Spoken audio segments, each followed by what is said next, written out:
From the 22 News Broadcast Center,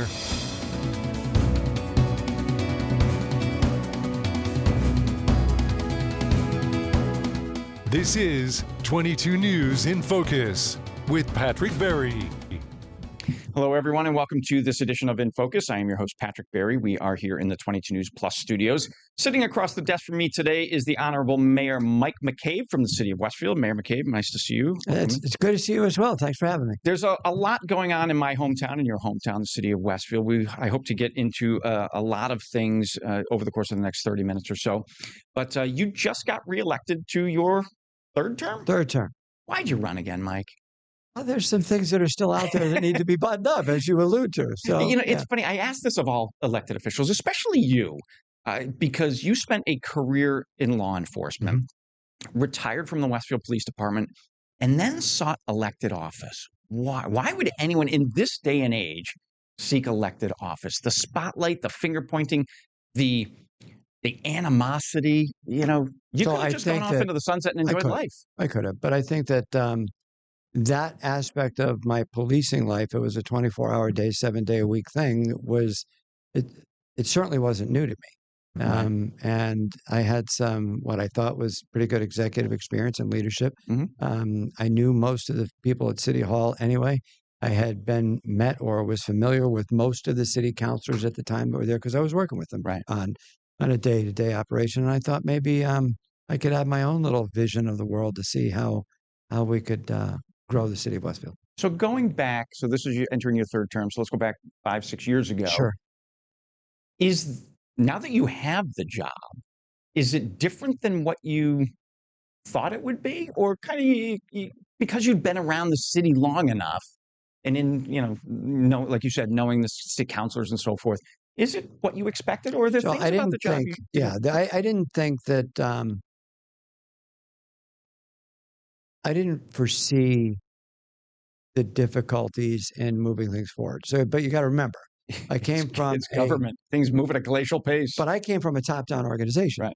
So as captain, I knew who I reported to. I had one boss. That was it. Chief Camerata for most of my tenure was my boss, and then Chief Valier after that. But I also knew who wasn't my boss, which is just as important. So if Chief Valier or Chief Camerata said, "Hey, Mike, I need you to do something," I just did it. Right. That was, okay, next, on to the next, right? City management is not the same way. I don't think, I completely underappreciated the numbers of boards and commissions and how they interact with council and how the mayor's office is the fit between those different boards and commissions and then the council. People don't know this, but there's 150 board and commissioners. So, really? It's a significant number. So one of the very first things I had to do when I came in January of 2022 was replace or replenish 50 of those boards of commissioners. Wow. And of course, I didn't know them all. There was no way for me to know them all. So that was kind of my entree into it. So those guys get... but those boards and commissions are vital to the operation of any community. They're 100% absolutely vital. There are some that have operational authority, but then there are some that have advisory authority. So the ones that have operational authority are the ones that are really vital. The ones that have advisory authority have as much input as the listener wants to have. Okay. There was a commission that I keep getting whacked about because I didn't refill it, which was the Flood Control Commission. So, and I'm not speaking ill of the Flood Control Commission, but if you're a PE in engineering, right? If you're a professional engineer, are you really going to listen to the guy or gal who likes studying flood maps? I mean, maybe not, because the level of expertise and education and experience aren't there commensurate to yours. So, but that's just one of the commissions. The other commissions, Police Commission, Fire Commission, DPW, they all have hiring and firing authority. So that changes drastically the amount. Who you put in those roles. Exactly. But I didn't learn that in a day. I can tell you that for sure. It was, to your point, when you, I probably didn't really feel comfortable with the total overall understanding of the role, and maybe midway through year 3. Interesting. There's a lot to learn because everything's different, absolutely. right? Every problem becomes, I don't mean your problem, but you know what I mean? Every problem becomes every issue that arises a brand new issue. Yeah. You look at some of the things that have come up in my tenure. How do you manage ARPA funds? Here's $17 million, Mike, go ahead and manage it. Well, you know, I got a checking account, right? So exactly. $17 million is a big nut. So how do you prioritize those things?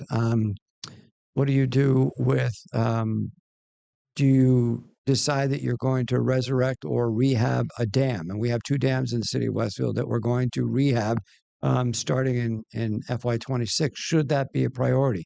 To me, it is a priority. If some bad event actually occurred, then you know we would really need to safeguard the community. So uncertain weather is happening more and more frequently. It's been a little chaotic, right? So those kind of things are interesting to me, and how you put those together. So when you first, or my first question to you was, you just got reelected to your 3rd term because there are things that you wanted to accomplish that you still haven't. What are some of those things? It took probably 3 years to line up things correctly. And what I mean by that is you can't just say that you want exit 41. Right. You have to figure out a way to, it's Turnpike interchange. You have to figure out a way to get people to buy into your idea. Then, once you kind of figure that out, you have to figure out who are the buyers. Who are the people that need to be in the room in order to make that sale, if you will. So, you know, you need to learn who the people at District 2 are. Now, for the layperson, they're the people who are in charge of Mass DOT and for the city of Westfield, right? But then you need to know who the Secretary of Transportation is. You need to know who the administrator of DOT is themselves. You need to know what's the difference between this tranche of money and this tranche of money and this tranche of money. You need to get yourself in front of the governor's office, and you have to bring something meaningful to the governor's office, you know, in terms of why the sell. There are a couple other things that are still out there that I would like to see done. But if you look at the ED, for example. What's ED? ED, the emergency room, emergency department. Oh, at Noble. At Noble Hospital. I sat on the board of trustees from 2010 to 2015 when I was the captain of the police department. And during that entire time, all we talked about, it seemed, was fall rates, safety rates, and the amount of people using the emergency room. Right. That number has gone to 32,000 visits a year. Now, you know the emergency room. It's not all that big. Right. So, you know. You do the math, how many does that work out to per day? Exactly. It's a lot. It's crazy. It's a lot. It's a crazy, crazy number. Right. It's, you know, it's like 100 a day. Yeah. So imagine 100 a day. Right. And then getting people out and keeping the quality of care the way you want it, and stopping the walk-in, walk-out people, because those people needed service. They just didn't want to wait for it anymore. Right. Those are things that, you know, have been in the forefront of my mind since 2022. Right. Fortunately, during the Bay State Noble Ball, Peter Banco, the president of Bay State Medical Center, announced that they're moving forward with a new design plan for Noble Hospital's ED. So I would like to see that through, because there's going to be some permitting issues. There's going to be, you know, lighting ordinance issues. Those are the things that are kind of in behind it that I would like to see get done. Fantastic. We are up on our first commercial break. There's plenty more to talk about with Mayor Michael McCabe of Westfield. Stay with us. We're back after this.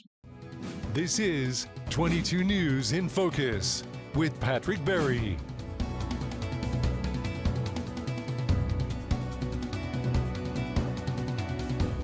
This is 22 News in Focus with Patrick Berry. Welcome back, folks, to this edition of In Focus. Across the desk for me today is Mayor Mike McCabe from the city of Westfield. Mayor McCabe, thank you for joining me. I appreciate it. It's my pleasure. Thanks. Just before we went to break, we talked about some of the things still on your plate. You know, I want to talk more, and we'll come to that, about the Turnpike interchange. You mentioned Noble Hospital, which is something I didn't realize. But let's go back to, what are some of the things that you you promised the citizens of Westfield that you were able to accomplish in the first 4 years? I don't know that I ever really thought of it that way, but we'll give it a try. When I came in, the number one issue for the city of Westfield was roads.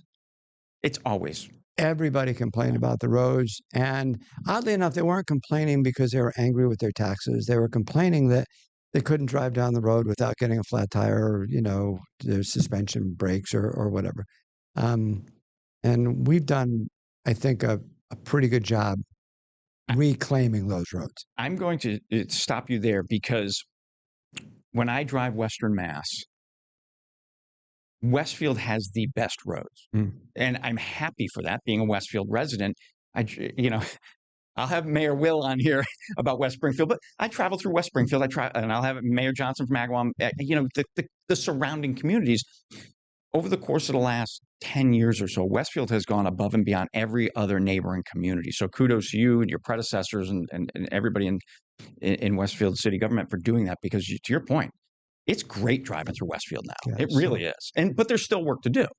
I kind of hyper-focused on it, right? So one of the things that the mayor has is almost complete control of the budget. That's the real primary focus. Right. And again, because I had it at the police department for so long, there was no fear factor involved. Right. It's just bigger numbers and trying to manage bigger numbers. People. So we managed to figure out how to put a little over $5 million back into the roads over the last 4 years. Whether or not we're going to be able to sustain that into the next year is a little bit of a gray area, because we have some problems that we're going to have to try to figure out. And, most of those problems surround healthcare. We had a 36% hit to us in healthcare last year. Wow. Which translated to a $4.6 million deficit. Wow. Yeah. And that's just the cost of healthcare increasing to the that's correct. Employees of Westfield. Right. Wow. So that's a really big number. So you have to figure out how to absorb that. For years, we were kind of told that using free cash was okay to balance the budget. Well, as it turns out, it's not. And I'm as much default in the last round as anybody. I used $5 million of free cash. I used $4 million initially, and then I used another $1 million at the request of City Council in November of last year. The problem with that is when I went to make this budget, we went from what we really should be doing, which is taxing everybody at 2.5% regardless. That should be the tax number. But we don't want to do that because we don't want to harm the people that are most vulnerable. So you're kind of stuck in this weird quandary. So we saw a significant tax increase this year because I didn't want to make the same mistake of the year before. So without getting into, a lot of finance, I just didn't want to get in the year before. And because healthcare became such a problem for us, we weren't able to use any healthcare money to offset the increase in healthcare. Right.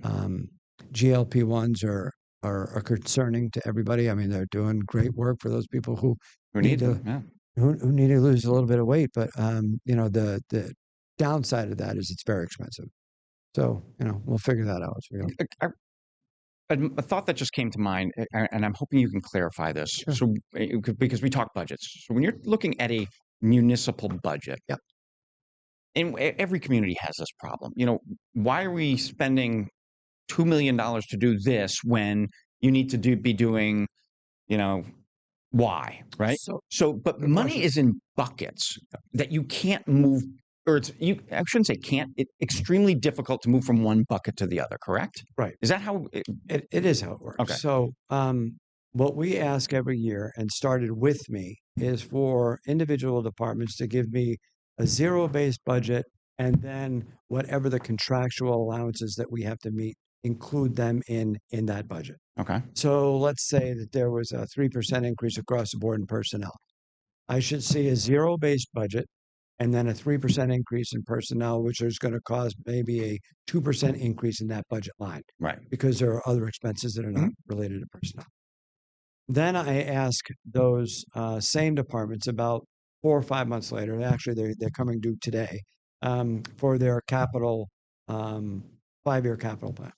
And when I get the 5-year capital plan, then we sit down as a group with the finance team and we try to figure out what is it in the capital plans that we can prioritize that is in the best interest of the city that we could somehow try to figure out a way to manage. And usually that management is through free cash.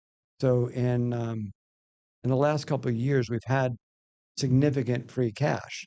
So when you prioritize those capital campaigns, those capital drives or capital expenditures, you've already asked the department to give you the pricing for those issues so that you're already ahead of time. And now you can pretty much plug in the financial piece to match the construction piece or the purchase piece in order to get that piece of property.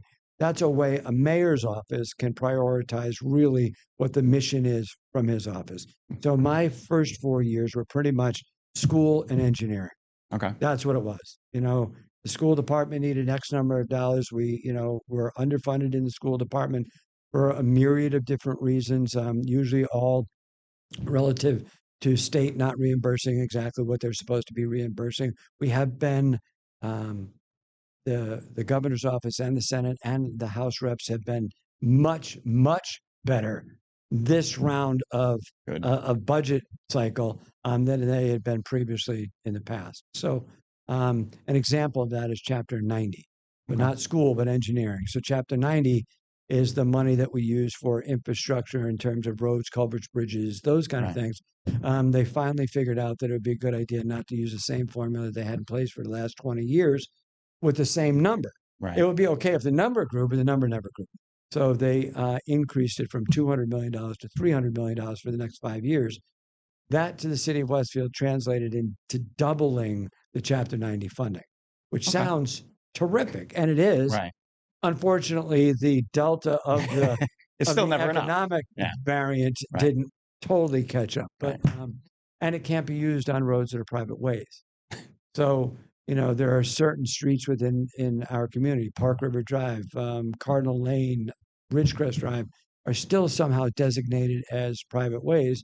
So you can't use Chapter 90 money. Cardinal, which leads up to the Munger Hill Elementary School, is in awful condition. Correct. But I didn't realize that it's a private way. And it's a private way. So now we're going through the process of making it a public way.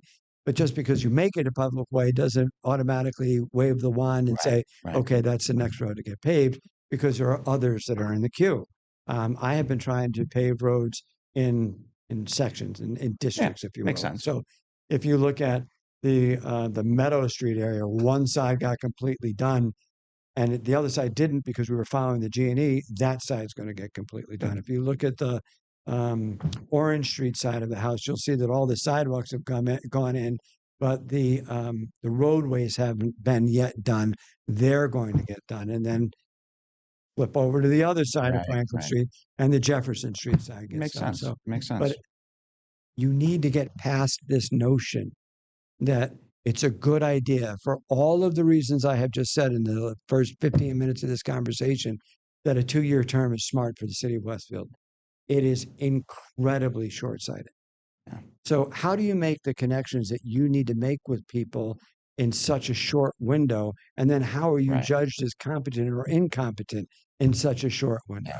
So, I'm thrilled that Governor Healy knows me by my first name. I'm thrilled that Kim Driscoll knows me by my first name, and that Secretary Eng knows me, those are good things, but they didn't happen yesterday. They happen over the course of 3 years, So and into the 4th year. So if you're really trying to move your stuff forward, that goes back to you need time, and you need to be able to make your argument resonate with the people who need to hear it. Very good. That takes time. We are up on our second commercial break. We've got more with Mayor McCabe when we come back. This is 22 News in Focus with Patrick Berry.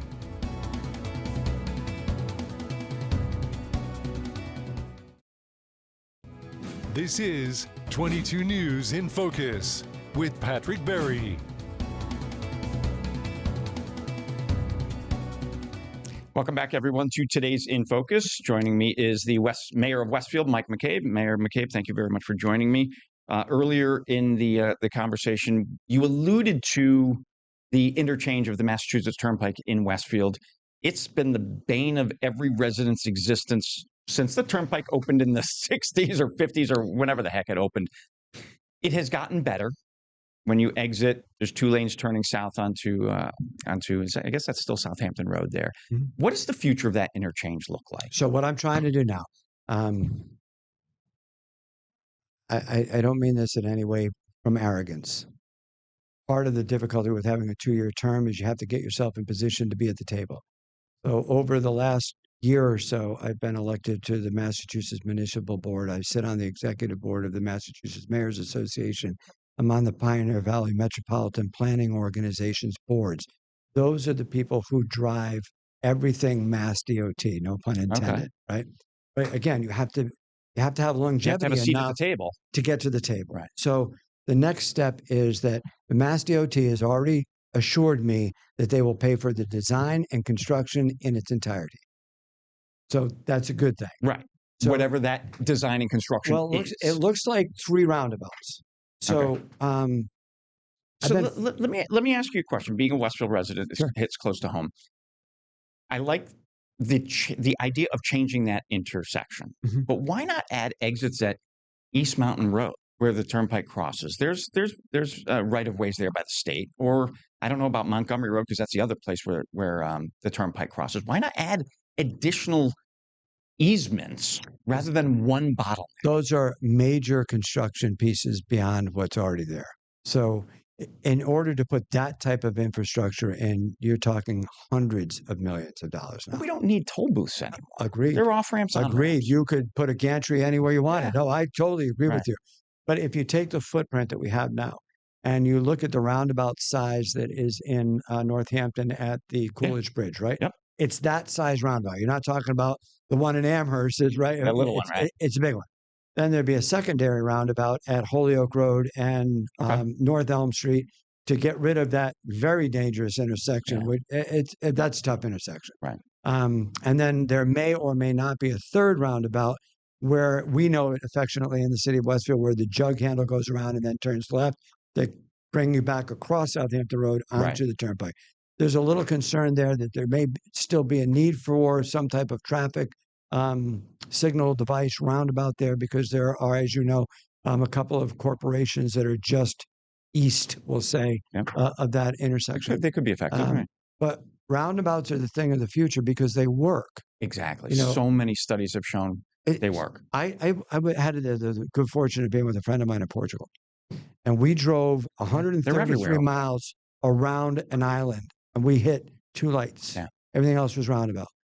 They just work. They work. So let me jump ahead, because there is, you just announced recently a potential partnership with the city of West Springfield on expanding the bike trail. Tell me about that. We've got about a minute or so left. So Will and I have been talking offline about trying to figure out a way to connect the bike trail from West Side to Westfield using Bear Hole, which is going to get a new bridge development, and bringing it down, possibly down Old Holyoke Road, and then crossing over onto Owen District Road, bringing it straight out to Southampton Road.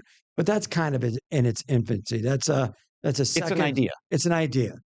It's an idea that's now buttressed with the new Peanut Roundabout that the state wants to put in at the Service Star and the 104th entrance. Okay. Part of that roundabout is a bike trail assisted piece. Okay. So once that went to Southampton Road, rather than being west, where I would like to see it because it's prettier, on Lockhouse Road and Buck Pond Road and then Brickyard Road, there's a thought maybe we can try to tie it in there. But I don't want to get too far ahead. But at least there's an idea. There's definitely an idea of continuing the rail trail network. Yes. Oh, there's absolutely that idea. I do not want to be the guy left standing holding the bag as the gap. It was Southampton forever. Exactly. God bless him in Southampton, but I don't want to be the guy in Westfield that held it off. Mayor McCabe, I can't thank you enough for giving me some of your time. A fascinating conversation. Hopefully we can have you back in 2026 and talk more about the Whip City. It would be my pleasure. Thank you, Mike. Take care. This is 22 News in Focus with Patrick Berry.